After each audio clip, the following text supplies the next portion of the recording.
अभी तो जेन्युइन ही है, इसे कोई बहुत बड़ा सदमा पहुंचा है। नंद ने उनकी बहू का मान रखा है।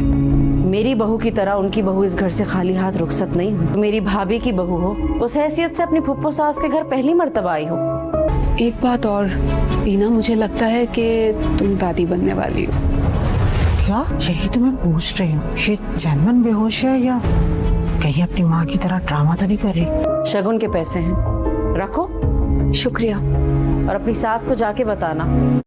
नानी की वाली तबीयत ठीक हो जाती है तो वो उनको देखने के लिए घर जाती है। वहाँ पर उसकी माँ का रवैया उसका बहुत ज़्यादा ख़राब होता है। वो उसको शगुन के पैसे देती हैं, उसे कहती हैं कि जिस तरह तुम्हारी सास ने मेरी बहू को खाली हाथ भेजा था, मैंने तुम्हें खाली हाथ नहीं भेज रही हूँ। मैं तुम्हें शगुन के पैसे दे रही हूँ, ये बात जाके अपनी सास को ज़रूर बताना।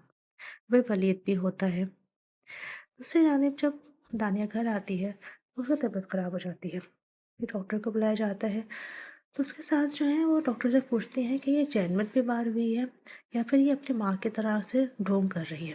तो वो डॉक्टर कहती है कि नहीं, ये जेन्युइन बेहोश हुई है और मुझे ऐसा लगता है कि तुम दादी भी बनने वाली हो। ये बात सुनकर तो वो काफ़ी ज़्यादा हैरान होती हैं, क्योंकि उन्होंने तो ऐसा सोचा ही नहीं था। उन्होंने तो अपने बेटे से ये कहा था कि उनको अपनी नंद सादिया से बदला लेना है, इसलिए उन्होंने दानिया से उसकी शादी करवाई है।